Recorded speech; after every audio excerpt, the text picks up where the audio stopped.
So welcome to module 4. In this module, we're going to be talking about building your tribe, cultivating your audience. And I have to say that if we all followed the steps in this module and we followed them consistently for a long period of time, so if we did this, what I'm about to show you consistently, let's say for a year or 2 years, we would all be sitting on life-changing income. That is how important this module is. This is the one module which most solopreneurs and online entrepreneurs do not do.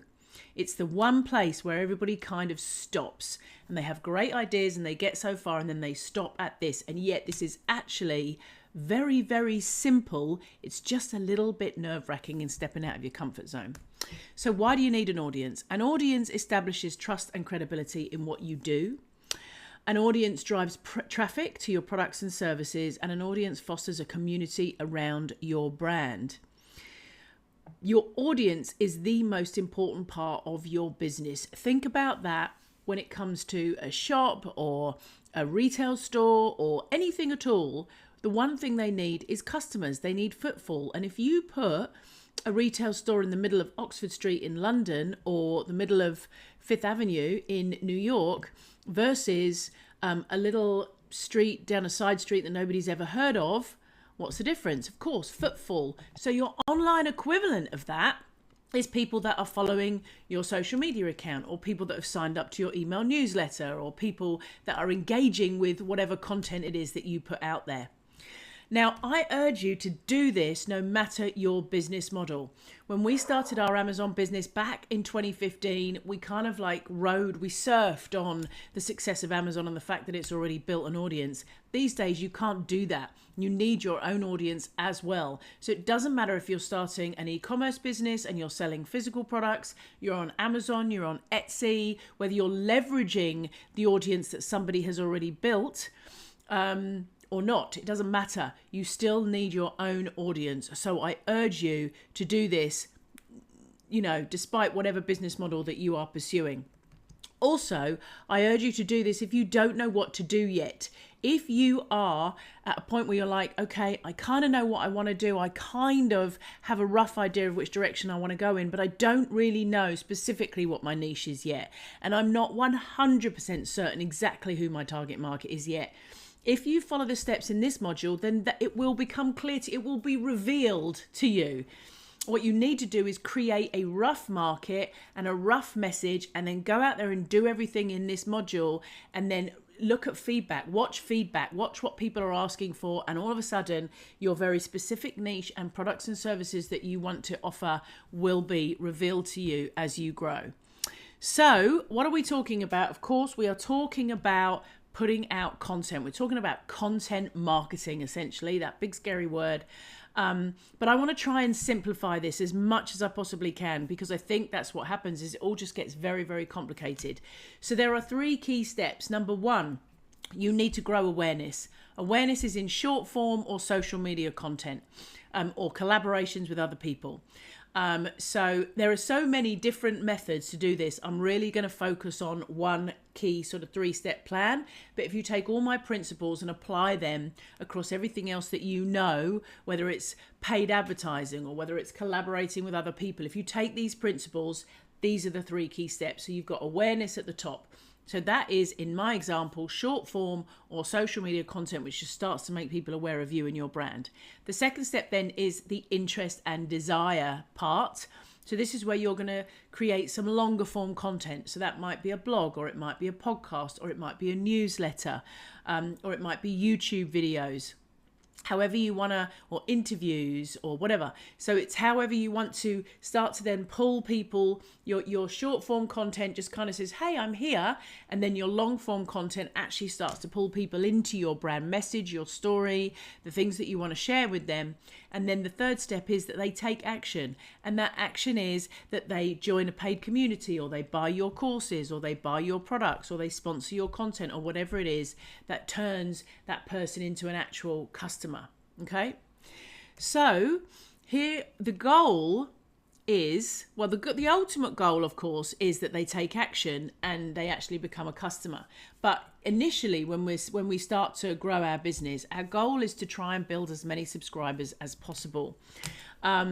And yes, even today, in the world we live in today, your email list is still the best way to nurture a group of interested people who can then become your customers. It's still the best route. So your short form is, in this particular example, Instagram, TikTok, Twitter, LinkedIn, Facebook, Threads, whatever you like to publish content on.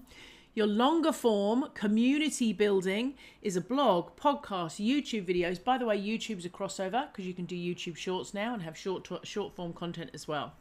It might be pulling them into a Substack subscription, reading your content on Medium. It might be asking them to join a group or a Discord forum or something like that. And then obviously the third step is the action, which is after you've built your email list and you've built your community of people, you're then asking them to take action and actually buy something from you, or buy something you recommend, or sponsor your content, or whatever that action is. So your steps to success, if you did this consistently for the next 12 to 18 to 24 months, I guarantee you would start to see quite fantastic results. So I would say number one is create an email newsletter. Now, I put this as number one because I think this is the most important part, but you can actually just push that to one side and start to post content. If you're not 100% sure the type of newsletter you want to start yet, that can become something that's a little bit optional, and that maybe for the first 3 or 6 months, you're out there pushing content, publishing content, pushing your message, all that sort of stuff, and seeing what feedback you get so that you know very specifically the kind of newsletter which is going to really resonate with that audience. So, you can always say, but give yourself a deadline and say, I'm going to do this for 3 months, or I'm going to do it for 6 months. I'm going to get really clear on who my audience is, and then I'm going to introduce a newsletter into the mix. But don't leave it any longer than that, because the quicker you start to put subscribers onto your email list, the better it is for you. So pick maximum 2 platforms. If you can, pick one. When I started back in the day, I was on Facebook, and I was on Facebook fan pages. I wasn't even using my Facebook personal account, just the Facebook fan page. And I grew my subscribers up to about 18,000 in that first year on Facebook, and I put all my content on Facebook. This is a situation where you do as I say, not as I do, because right now I'm having FOMO and I'm not sure whether I should be on LinkedIn or Facebook or Insta, and so I'm kind of playing with them all. Don't do that. Pick 1, 2 at the absolute max, okay? And ideally make them complementary. So if you're going to pick Instagram, you could also do TikTok, right? Because you're going to do reels across them, so that would work with both. If you're going to pick LinkedIn, then you could also post on Facebook, or you could post on Twitter. So pick maximum 2 platforms and then create and post consistently. And by consistently, I mean daily.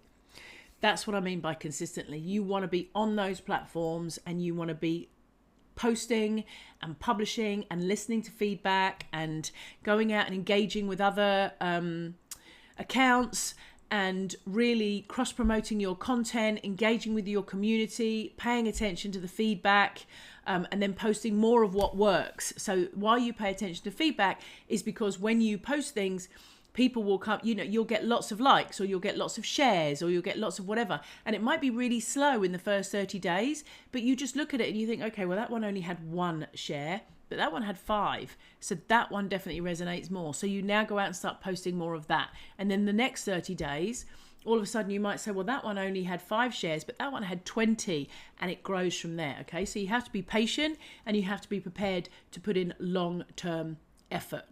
Okay. And I've put on there, cross-promote your content on various platforms. This again is optional. I don't want to harp on about it. Ideally pick that 1 platform, primarily 2. If it's really easy using a content scheduler to actually then just cross-promote that onto another platform, why not? It's not going to hurt. If it's going to take you a lot of time, don't do it. Just focus on those platforms. But if it's easy with a scheduler to just say, oh, just publish it on there as well.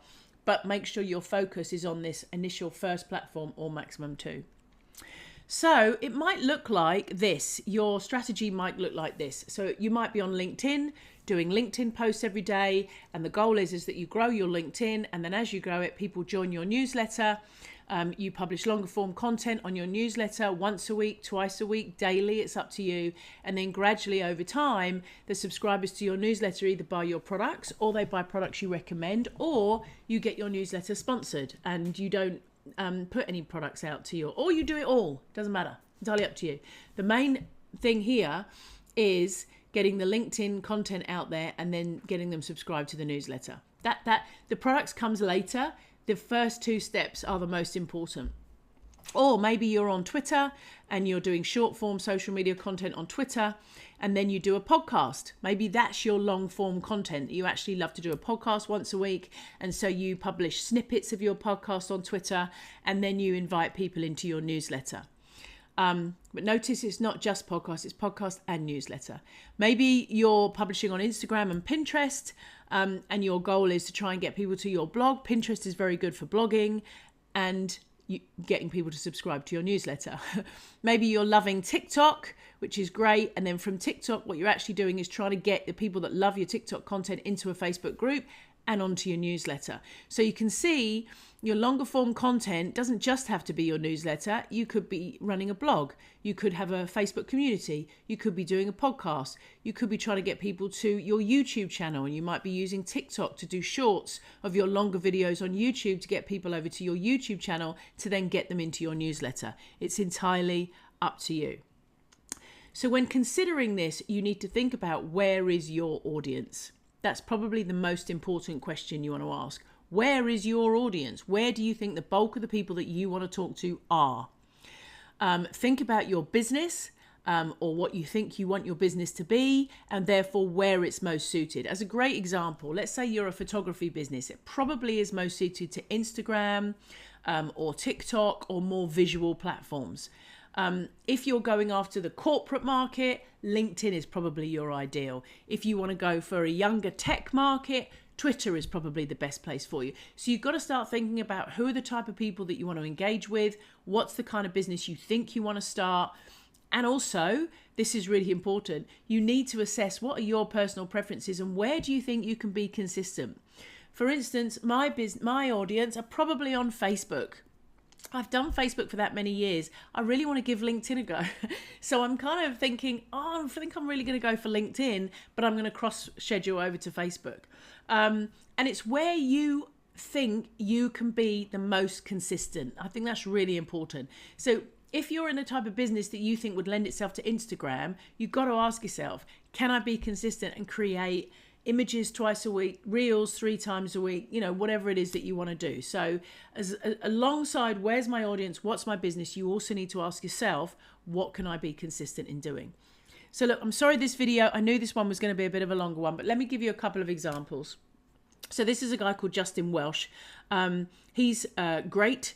And he started his journey on LinkedIn maybe 4 years ago now. This has taken him, he's kind of become this overnight success, but not overnight, because he actually started about 4 years ago on LinkedIn. And he started publishing every single day. And then from his LinkedIn publishing, he started a little course, and he started making money from that course. And then he thought, you know what, I'm going to start doing it on Twitter as well. So he started building his audience on Twitter maybe 2 or 3 years ago. And then he started this newsletter, and it's a weekly newsletter. It comes out every Saturday, and in the newsletter he's charging like $3,000 for a sponsored spot in his newsletter. I think he's got over 120,000 subscribers now, he charges for sponsorships, and he also has a course that he sells for $150, and I think he also does some coaching. So that's his entire business model. That's it. He talks about his businesses 4 million or whatever. That's his business model. He publishes every single day on LinkedIn and Twitter. I think he's just started Instagram recently. He sends out a newsletter once a week, and he sells sponsorship and his courses and a little bit of coaching. And that's the business model. Very, very clever. Another person that you will know, I think she's crossed 8 figures in her business, Amy Porterfield. She's been doing this for about 13 years now. So this is a quiz on Instagram. And of course, if you take the quiz, you get onto her email list. She also does a podcast, and she uses Instagram and other social media networks to talk about her podcast. So this is a little post, a little video reel that she's done about her podcast, and then it leads you to her actual podcast. So that's what I mean by longer form content is her podcast. Shorter form content is what she puts onto Instagram to advertise her podcast. Okay. This is another one. This is iPhone Photography School. This is Emil Pakarklis. And, he puts these little tips on Instagram. So that's his micro content, his short form content. And this actually, if you look at the link in the bio, it actually takes you to a sales page. But if you try and leave the sales page, guess what pops up? A little pop-up saying, hey, by the way, we've got a free video and get onto my email list. Yeah. So that's what I mean by short form content. So Justin posts lots of short form content across LinkedIn and Twitter, and his goal is to get people onto his email list.